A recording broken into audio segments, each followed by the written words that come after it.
it is time for another pleasurable experience, and that is bringing in Dr. Judy Wurtman. It's time for Food for Mood. Judy, of course, is the co-author of the Serotonin The heck Power was Diet. that? That was my iPhone.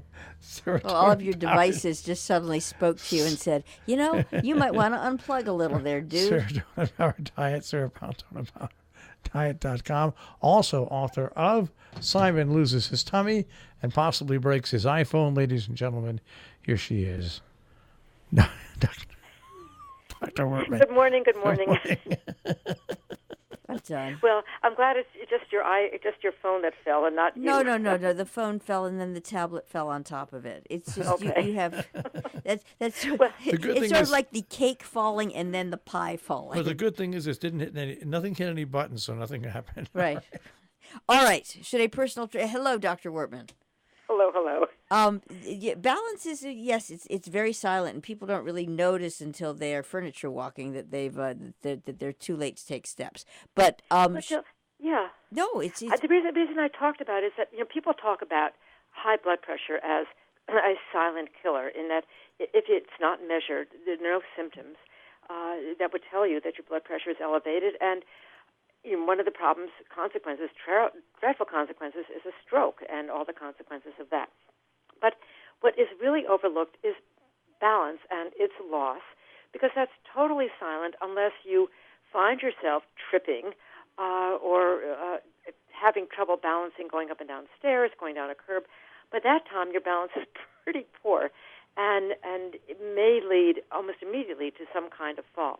Well, the reason I talked about this is that what I think a lot of people now know is that one of the benefits of the Affordable Care Act, et cetera, is that many citizens, especially older adults, have access to what's called an annual wellness exam, and that is really supposed to detect any early symptom of a disease process that might lead to trouble later on, so that interventions can be started, like pre-diabetes or maybe high blood pressure or high cholesterol, etc.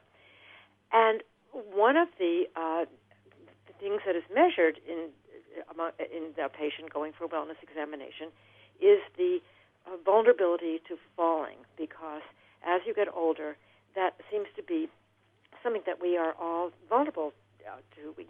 About 30-40% of Americans, as they get older, may fall once or twice, and the falls usually end up in something, not just sort of a bump or a bruise, but something that could really lead to broken hips or limbs, and eventually, even being confined to a wheelchair. So wouldn't you expect, Jill, that if you went in for your annual wellness exam or any kind of annual physical examination, that your physician would test you for this, and indeed may even test you before you reach what we call older age, but you might even, as a 40-year-old or a 30-year-old, have a baseline estimation or evaluation of how well your balance is and how well do you walk. Do you walk picking up your feet, or do you shuffle? Do you look down? Are you bent over? Are you able to walk slowly, quickly, etc.? These are types of measurements that take maybe 5 minutes. I mean, actually much less time than it takes usually when you're waiting in that waiting room for your physician, who's usually late. But, of course, that's not done. And if you are an older person going in for a wellness exam, it's only done if you've already fallen, or if you actually complain of the fear of falling because you find that your balance is off. It's like saying, well, we're not going to test you for diabetes until you already have it. We're not going to test you for high blood pressure until you actually show signs of having high blood pressure. But so much, I hate to say it, but so much of medicine is that. Yes, and the point is, reactive. This is something that you could actually do yourself. I mean, you certainly can test your blood pressure yourself, and many people are encouraged to buy those little machines so that you can test that. But this is something that's even easier. It doesn't require any kind of special equipment.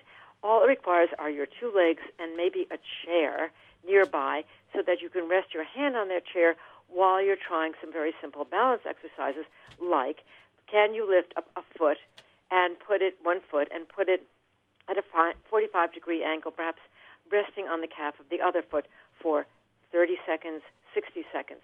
Can you do that with the other foot?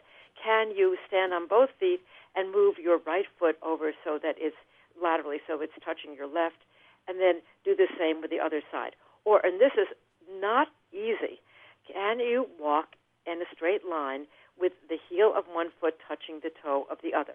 Sounds so simple, and a 3-year-old can do this without even thinking about it. But you try it as you get older and you find yourself wobbling.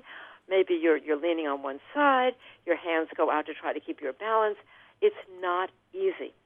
And there are other very simple exercises like this. You can test yourself in about 30 or 60 seconds to see whether you're already having balance problems. The other is something that it's called gait, or how quickly you walk. And it's true that people, as they get much older, walk more slowly than somebody who is young. But if you really have trouble walking, it may be because you're losing muscle mass, because you may be developing the signs of some kind of neurological disease that cause you to slow down. You may have vertigo. You may have other problems. And all you do is simply measure off a certain distance. It could be 3 feet, which is a meter. Mark it off and have somebody just time you. Take your phone and just see how long does it take you to walk that distance. That's all. And you may try for every member of the family to see what the distances are. If you have a outside on your sidewalk or your driveway, as long as it's sort of even. And the thing is, if you come into your doctor and say, look, I tried these exercises and I'm really having problems with my balance, you can be given a prescription, as it were, to go see a physical therapist and start working on balance exercises. You don't need a gym to do it. You simply need a place where if you fall down, it's carpeted, usually your bedroom, and so you're not going to hurt yourself. But these are things that are so simple and so easy for a physician and physician's assistant, when you check in for somebody to do, and nobody thinks about doing it. And I said it is loss of balance. It can be as much of a killer as high blood pressure. When you fall down and you break something and you heal very slowly and you end up in a wheelchair, you may get a blood clot. You may just simply lose your ability to live independently. The consequences go on and on and on. And all you have to do is just practice standing on one foot for maybe 60 seconds once a day, and you really may find your balance getting better. Absolutely. And just so you know, you mentioned this a couple of years ago, and I've been doing those balance exercises ever since. And P.S., I was, practice, and it's still not perfect. But as winter approaches, especially in the Northeast, I strongly recommend that, you really don't want to fall. You don't want to fall. And it's so...